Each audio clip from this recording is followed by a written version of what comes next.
stuff's made in New York City. New York City? Get a rope. Hang him. You're making a mistake.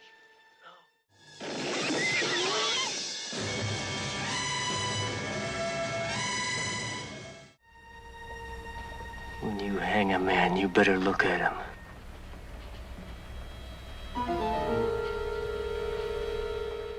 They said you was hung. And they was right. Ooh, look at that star.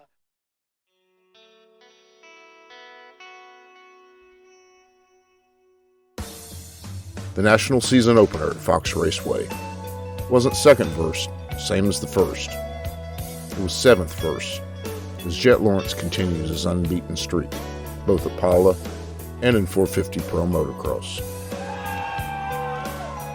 After successive weeks of non-storied venues like Paula, a poor substitute for Glen Helen, and Salt Lake, a cool place but no replacement for the round bar at the Hard Rock in Vegas following the final Supercross, we returned to a venue with not only a storied history, but the longest in all of national motocross racing.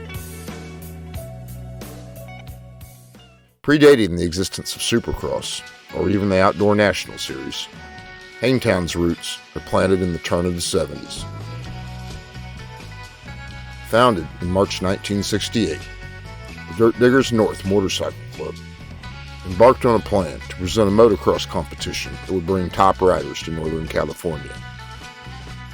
As a result, the Hangtown Motocross Classic was born. The Hangtown Classic is the oldest event in American motocross and predates the first season of Nationals in 1974 by a full 5 years, with the first race being held in 1969. The running of this year's race will be the 55th Hangtown Classic. As an antecedent to Jet Lawrence once again sweeping the Outdoor Series opener, it's fitting enough that Team Honda rider Billy Grosson swept both motors for the first ever Pro Motocross National at Hangtown in 1974. The track has been a mainstay of the national schedule every year since, save 2020, when California was closed for business. And this year's race will be the 50th AMA National, held outside Sacramento. All told, between 500, 250, and 125 nationals included, there have been 101 rounds and 200 motos run at Hangtown. Though there has actually been 2 Hangtown racetracks. Originally, the race was held near Placerville, a gold rush startup known as Hangtown. In the first race, in 1969, Larry Mulock, the Professor Gary Bailey, and the immortal Dick Mann shared the winner's podium and a $600 pro purse. Legend says that many a noose was stretched in Placerville. Frontier justice. The all-night after-parties in the sand pits are also legendary, sometimes centered around Saturday night mechanics races, 250cc Bultaco motors wedged into mini-bike frames, and always including booze, bonfires, and the other antics early 70 racers got into. By 1978, in fact, the race had pretty much worn out its welcome with the residents of the sleepy hillsides of Placerville. And the Dirt Diggers put together a permanent facility at Prairie City in Rancho Cordova for the 1979 race, where the track remains today.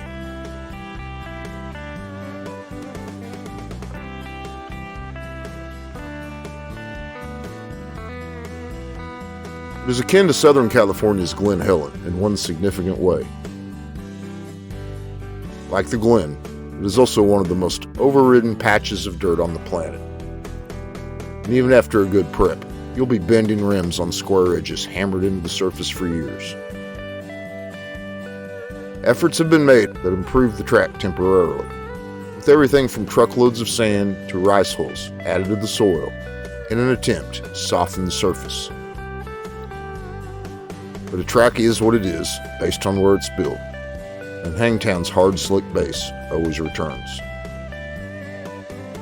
In the early 90s, after a Yamaha test session at the facility, Damon Bradshaw was asked by one of the track workers what could be done to improve the track. Bradshaw famously replied, "Put a closed sign out front."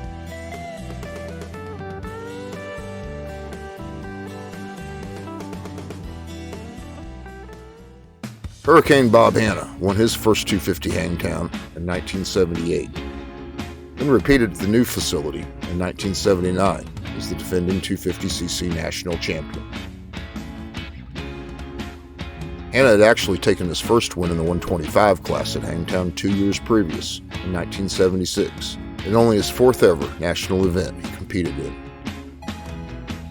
The first race ever held in Rancho Cordova is remembered best not for Hanna's win, but the events in its aftermath.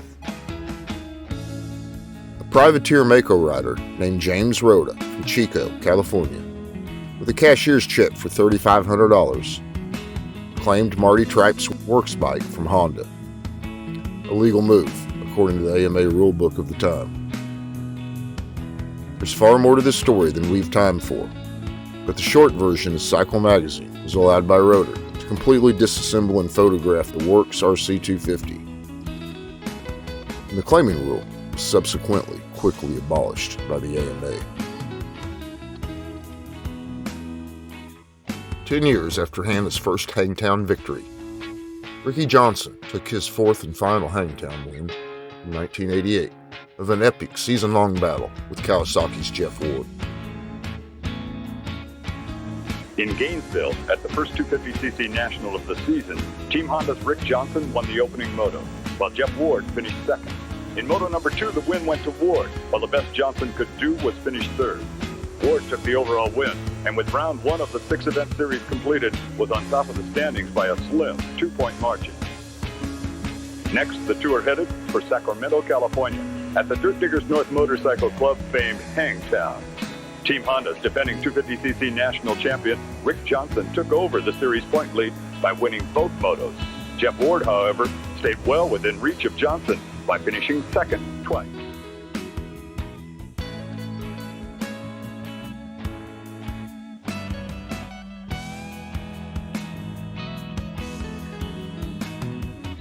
RJ won the battle at Hangtown, but Ward would win the war.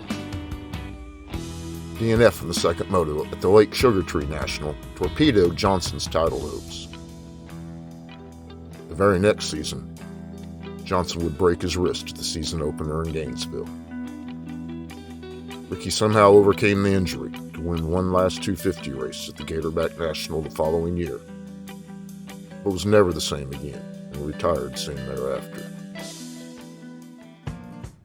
The 1991 race is remembered as the sloppiest, muddiest national ever ran, with rivers of water carrying hay bales across the track during the first motos, and the second motos canceled altogether. The legendary John Dowd used his northeastern prowess in the mud to win his first ever national. While DNFs were the most common result, Suzuki's Mike LaRocco was the only other factory rider to even finish. Team Honda rider Jean-Michel Bayle managed to stay afloat and take second place overall. The Dirt Diggers Motorcycle Club became the Mud Daubers MC as club members tried valiantly to drain their racetrack. Pit crews did their part to reroute the torrents of water, and determined fans stood their ground. But the riders feared the worst. It's going to be real tough. I don't think it's going to be any different for a guy that's in second place than fourth place. He's going to have a guy in front of him throwing mud and sliding around, so the only guy that's going to have the advantage is the guy up front. Of course, only one guy can be there. You know, it's hard to say. It's going to be so muddy and ruddy. It's just a strong man's going to survive, the guy that goes out and rides the smartest. The fact is, the good guys didn't want to ride at all, but the AMA wouldn't cancel unless absolutely necessary. If we overreacted and the rain stopped and it cleared up, we're going to feel stupid. If we could have got a single moto in or whatever. Let's move on to the 250cc class. You heard Jeff Stanton a moment ago say the man who rides smart will win. Well, Jean-Michel Bayle was smart enough to come to the line with some very big numbers all over himself. He'd obviously raced in the mud before and wanted to be sure the scorers could identify him. JMB slithered and slipped along in the lead, while most of his championship rivals drowned their engines within the first couple of laps and ended up pushing their machines back to the start-finish line. Meanwhile, another New Englander, John Dowd, Chicopee, Massachusetts, caught Bayle and took the lead, only to crash and fall behind again. He battled back a second time, repassed Bayle, who by now was convinced Dowd was a lapper, and Dowd went on to win his first ever AMA National. Bayle and LaRocco were tops among the factory team riders, and in this case, the standings are also. Points he gained over title rivals Jeff Stanton and Damon Bradshaw allowed him to capture the 250 Outdoor Championship without winning a race outright. Though as both Supercross and 500 class champion that same year, Bayle would win plenty in 1991. In 2004, the venue would receive a complete overhaul, with a semi-new layout, a new starting line and finish, and vastly improved spectator amenities. In 2007, Ricky Carmichael's final abbreviated outdoor season, an epic battle with James Stewart, ensued with the season opener. James Stewart sliding into turn one to take the whole shot. And it looked like Tim Ferry, the 15 on the other Cowie, was right up there also. Michael Lessie with a great start. Look at Stewart go off the course. He's dropping way back, maybe even out of the top 10. And that's not how you want to start the season. You get that whole shot, you stay nice and clean. Dirt Diggers have done an awesome job of preparing the course here today. It's one of the best Hangtown courses I've ever seen. Let's see what happened with Stewart. Stewart gets a little sideways off the drop-off and misses his line, hits a huge break and bump, gets the rear wheel off the ground, and look at that, he just keeps it inside of the banners. Taking a look from high above here as Stewart continues to work his way back up towards the front. When he went off the track, stuck back in about 8th or 10th. Hasn't been but half a lap, and he's already up into 3rd. James Stewart, I'm feeling a little sense of urgency because I just had the whole shot, and now I just gave the greatest motocross champion of all time, I gave him an advantage by letting him by on the first lap. Stewart, I believe, really has something to prove this season in the motocross championship. From our Honda Skycam, the one thing you don't want to do is give Ricky Carmichael any kind of an edge because he'll pounce all over that, and he's doing that right now, trying to open up a bit of a lead over James Stewart. Oh, look at this. Down goes Carmichael. Right out of the lead. Oh, he's just going to hang on. Stewart's right alongside of him now. And Stewart's showing a lot of patience. Didn't panic when he went down, but has got the wheel on him, maybe. Right here, Carmichael's got the lead. Oh, Carmichael again with a huge bobble. Huge mistake, and it's just strength and fitness is how he was able to keep that bike on 2 wheels. Maybe a little luck involved there. But see, if I'm Stewart and I caught that, I know that, okay, Ricky might be a little bit rusty at this point. Well, Ricky's always said that the harder you work, the luckier that you are. And I think right there, he definitely proved his point. James Stewart, right on his tail. These riders very impressive at this point. So patient both of these champions are, and they race each other so close, so many years. They know each other's strengths, they know each other's weaknesses. So they're going to let this play out here. They're playing a little chess game right now. Classic, the season opener for the outdoor season, and James Stewart making the move on Ricky Carmichael. Nice move up the inside there. Carmichael trying to get back through on his inside, but you see Stewart just over-jumped that double coming into that roll turn. Really aggressive. He wants that lead. He wants to get out of it. You can see him just carrying momentum on the left side. Look how far he over-jumps at, about 30 feet too far. And Carmichael doesn't do anything crazy, just says, okay, you've got the line, go ahead and take it. I'm not going to panic here. It's going to be a long day.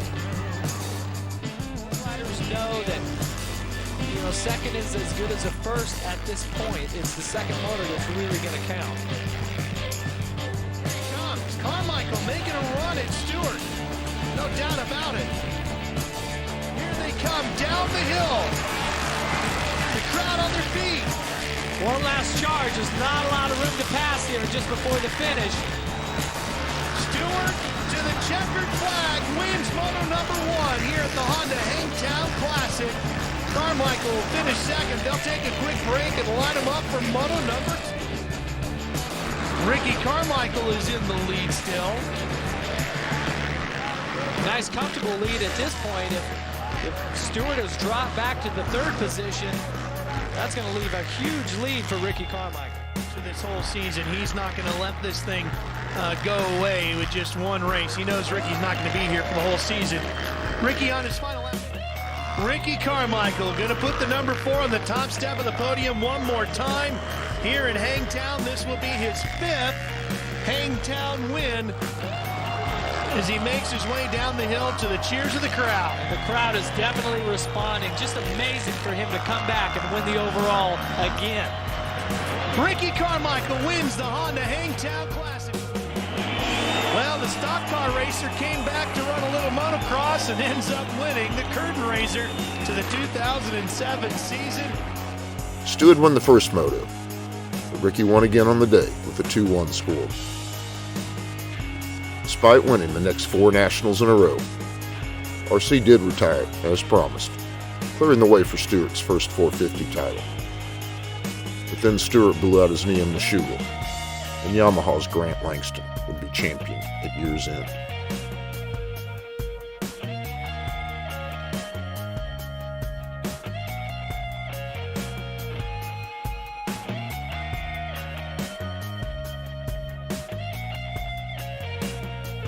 Though we generally eschew the small bore class, it just doesn't fit the format or time constraints.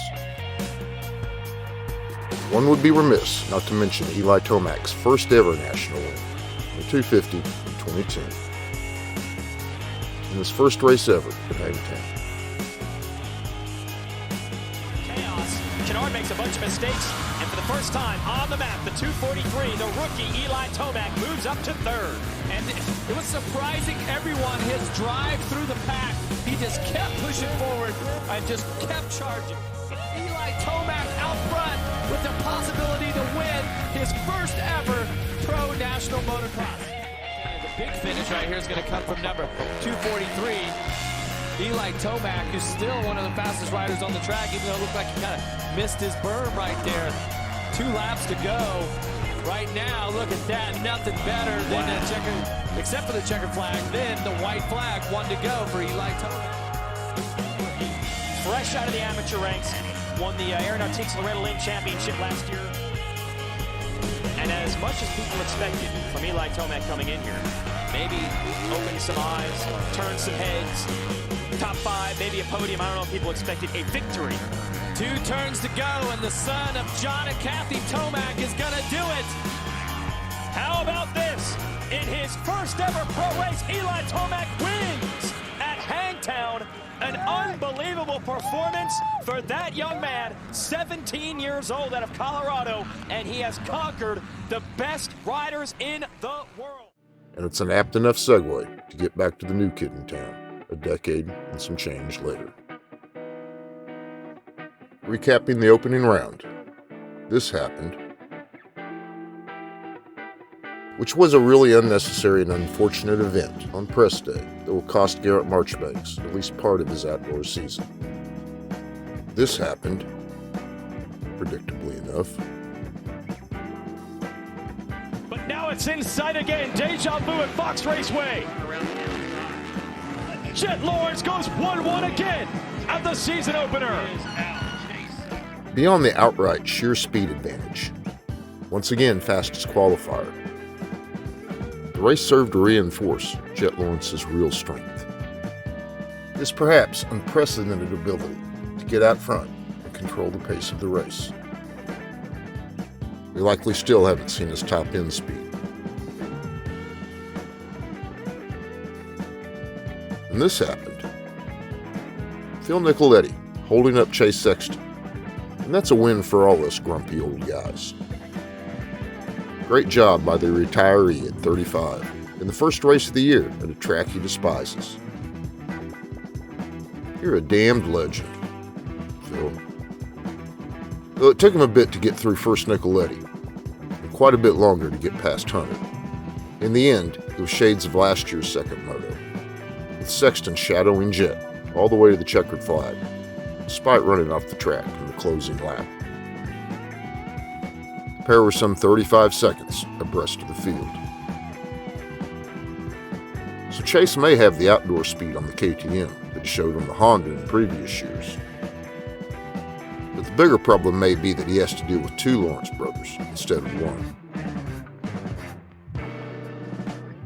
Hunter did a masterful job of holding Chase back before eventually falling over half a minute off the pace. Still, he did or nearly hole shot both motos. Taking second overall is a pretty damn solid result for a first 450 National. Albeit, we are talking about a non-defending 250 Outdoor National champion named Lawrence. So that's hardly unexpected. With Jet having a big brother like Hunter as his wingman, it might be difficult for some riders to even get around Hunter, let alone somehow match Jet's explosive speed. And while you'd think it would be the first time brothers went 1-2 at this level, just a short 50-some years ago, Jones brothers finished 1-2 at the National, Gary and Dwayne, the 1973 Lake Whitney, Texas race. So, yeah, it's only taken like 5 decades to happen again. No big deal. Now officially 24-0, albeit over 2 seasons, Lawrence ties James Stewart, the third longest moto win streak in the sport's history. With 31 and 30 consecutive moto wins, Ricky Carmichael sits first and second on the list. Jet needs to win 7 more straight, and he'll tie RC for the all-time record. The young Skippy still has a ways to go, but he's well on his way to being the brightest talent our sport has ever seen.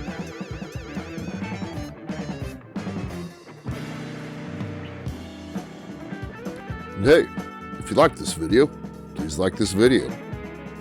Maybe we'll tap the subscribe button. Leave a comment if you know how to type. Meanwhile, thanks for watching this.